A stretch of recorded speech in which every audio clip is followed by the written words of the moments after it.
Hello everyone and welcome back to Timberborn. This is episode 15 on the Haunted Hollow series. In the last episode we made some good progress getting our resources back in check. We have almost 1,000 planks now, and then we also have a slight surplus in gears. We have almost 100 now, thanks to having some bots work in these gear workshops, and we are going to continue to increase our gear stores in preparation for switching some of our bot part factories from beavers to bots. That's going to take 5,000 science. We have almost enough. We're at 4.4 at the moment. Our reservoir is also in full swing. We have a whopping 13 water pumpers full time, and we don't need to worry about them pumping our irrigation zones dry. And then we also have a massive surplus of wood. We have 1.5 thousand, plus we have all these trees that have not been chopped down yet. So we are in an excellent spot moving into today's episode. I'm also hoping that today we can finally connect in these two tube stations, since right now the beavers need to go down and then all the way around to get over here, but it is going to require us to get dirt blocks in order to do that. In the meantime, we can start laying the groundwork from this side. If we go down in elevation, we can see the level that we want to go across at, so we can start laying some tunnels and we'll let the beavers work on that. And right off the bat we find out that we have a drought approaching in 3 days, but we're doing great on water. We have over 8,000 at the moment, and we only have about 200 beavers, so I'm not too worried about us running out of water in this drought. And then we can also work on expanding our tube network in this direction. We can get our first overhang set up. Once we have dirt blocks, we can place one right here and then another overhang in this direction. And we just hit the 5,000 science mark, so we can switch these jobs over to bots. We do have a couple number crunchers that are up and running at the moment, but we're not getting quite as much science as I was hoping. So we are going to add a third number cruncher to the mix, because on top of getting a dirt excavator unlocked for a whopping 2,000 science, we need something that's even more expensive, the bad water discharge, and that is double that at 4,000. Ideally, I would like to place that bad water discharge right here. If we take a look under our production facilities, you can see that we have 7 water wheels getting power from that, and we could even add some more along here, so getting that additional number cruncher will be essential. And then we can also start setting up some additional water wheels, even if we don't have full access to the Badwater River during droughts, because we do want to continue expanding our production over here. Eventually I'll get some more overhangs and then keep adding in some of those buildings. And they already added that additional number cruncher, so we're getting close to 1,000 science right now. And then I'm thinking we can add, including this one, an additional maybe 4 or 5 water wheels. And just like that, we've laid down the foundation for several more water wheels. The beavers have already made good progress constructing some of them. And then in the after hours, when only the bots are working, we can see that we're producing about 7,000 HP where we only require 4,200. But like I said, this will be very helpful down the road, especially when we don't have a drought. And then we also have the next tube station set up. It's going to go down and across, and then as soon as we get those dirt blocks, we can connect this in right here. And we're getting pretty darn close. I have 1.8 thousand science. We're going to place it right in this section, and then we can start expanding the dirt blocks back over here. And then we can also get some irrigation barriers along this section, and then plant some additional trees where we have some space. And then we're going to set the dirt excavator up right here. And then since it's going to be drilling down, we're going to have a small little set of tunnels that go over here, and that's going to provide some additional irrigation. And then in the meantime, we can continue to plant some additional trees, and then we can have some beavers start working in here. Soon I'll want to get some bots switched over to this job, but it is 4,000 science, so we'll need to wait a little bit before we can do that. Soon we can also connect this tube station into the one right up here. And then we also almost have 1,000 science, which will allow us to unlock the dirt block, and that's going to open a whole lot of options for us. And the first thing we're going to do with the terrain block is place it right here. And then we can get a 4x1 overhang and we can connect these in. And then as soon as they complete this overhang, they'll be able to go through here and they can go up and complete these tubes. We also need to connect in this tube station. Right now there is no way to get into it. And then we'll have an entire loop that goes all the way around and then back into the main part of the colony. And unfortunately the showers and the pools are dried up, but we knew that was going to be the case. We can also add in a couple terrain blocks right next to this section. And then as soon as they connect those in, they can start going along here to place down some more of those tunnels. And in the meantime, we can add in some tubes on the other side. We do have 3 bots who are unemployed. We can unpause one of these builders' huts, switch that to bots. Although it looks like we do have some beavers and bots sitting around in the other builders' huts. And oh my goodness, we are running extremely low on power. Let's start pausing some of these jobs. We can pause the dirt excavator.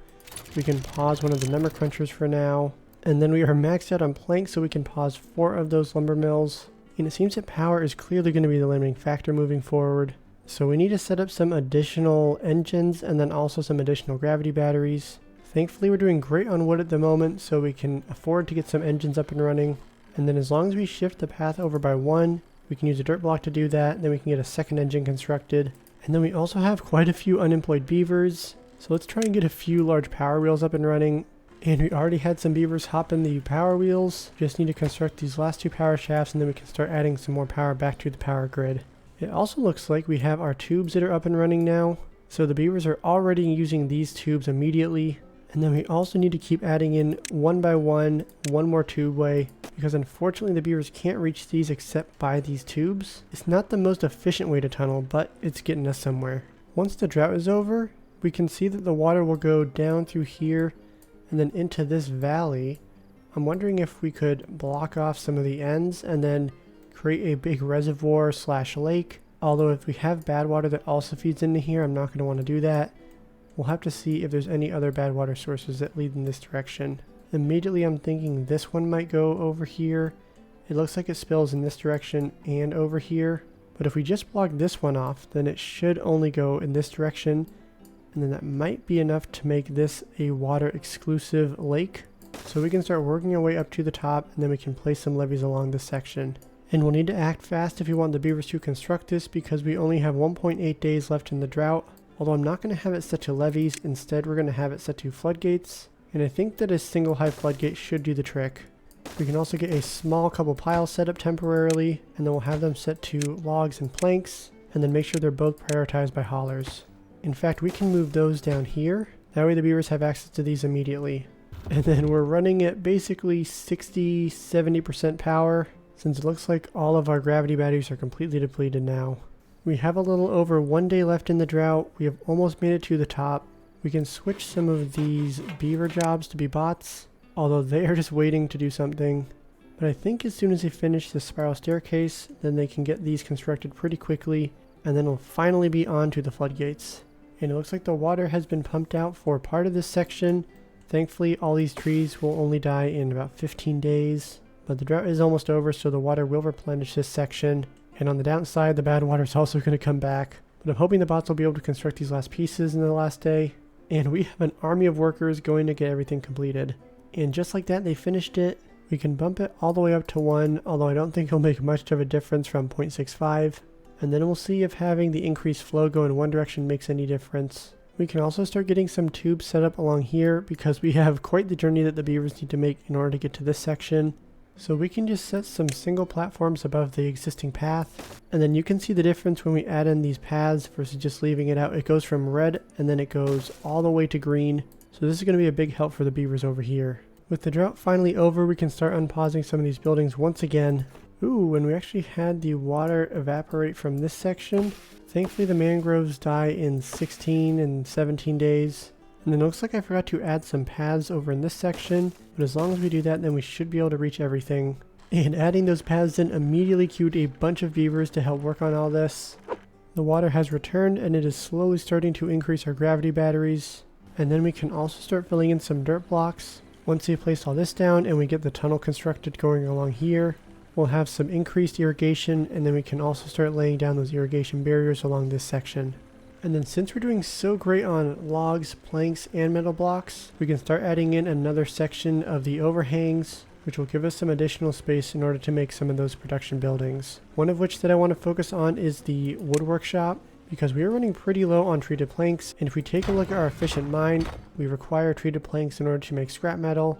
Thankfully we're doing good on scrap metal, so the shortage should not impact us too much. But we can also lower all these buildings to lower priority, because they are not super essential at the moment.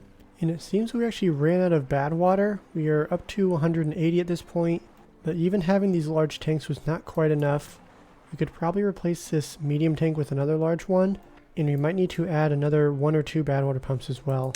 It has been going so slowly to get all this constructed. I'm just going to wait and have them finish these right here. I'm also seeing that we're running pretty low on canola oil, even though it seems like we have a good amount of canola seeds. Thankfully we can fix that by turning on the second oil press that we installed quite a while ago. And then we can switch this to be bots. We have 750 science, and then we do have 2 unemployed bots. We could even temporarily toss a second iron bot into the other oil press, and then make sure we prioritize both these jobs by haulers. and we finished the route. You can see the beavers are definitely utilizing the tubes going through here. If we go down a little bit, we should be able to see them all zipping through. So we have a pretty robust network at this point.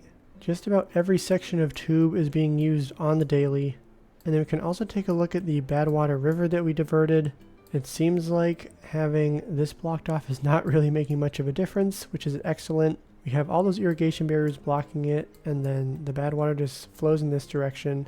And then I realized that we actually have all the water diverted over here, which then flows through our main colony, but we don't necessarily need to have that be the case. We currently have these set to closed, but if we open them and then have a couple floodgates behind, we can make sure that we have the same amount of water flowing through here as we do in this direction. We'll just need to make sure that we have the floodgates set to the same elevation as this one.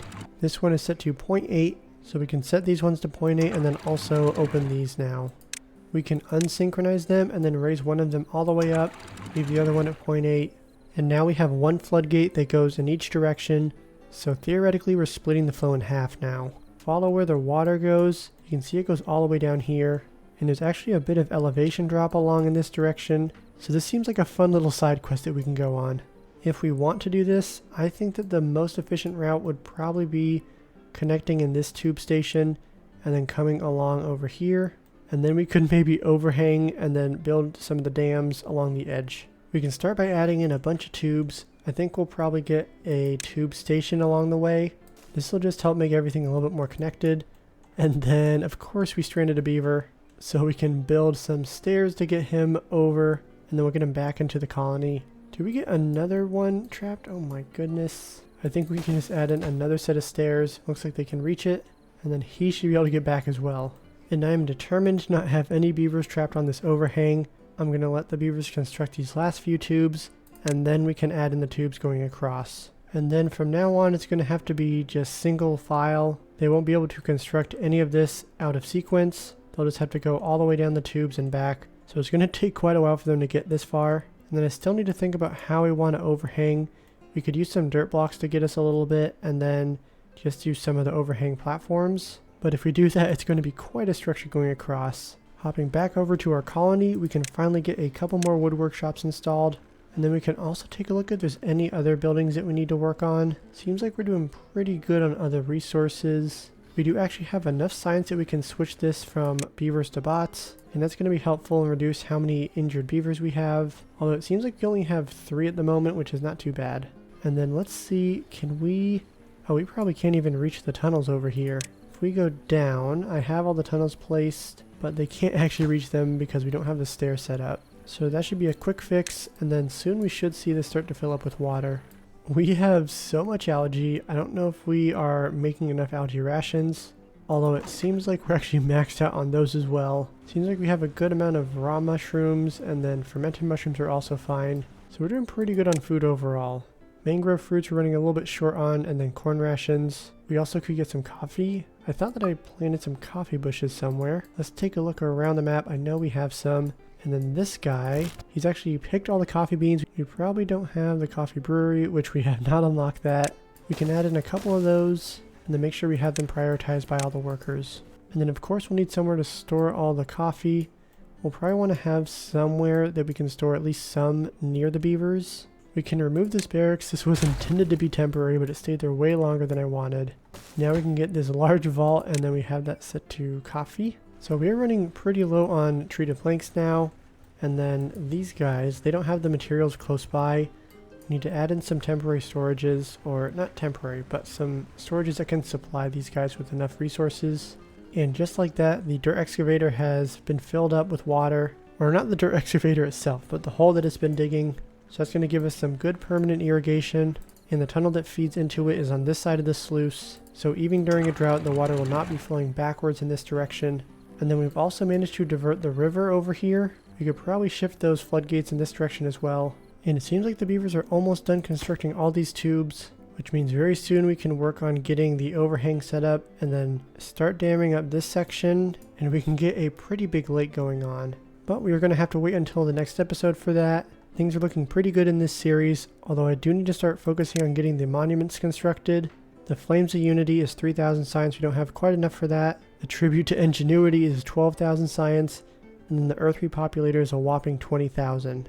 We're going to need to drastically increase how many treated planks we have, since this takes 2,000 in order to construct, and right now we have 6. Before we wrap up the episode, we can get a couple more of those wood workshops placed down, and then we can also switch these existing jobs to bots. So if you enjoyed today's video, please hit that like button. It really does mean a lot to me and it helps the channel out tremendously. And with that, we will see you in the next video. Thanks for watching.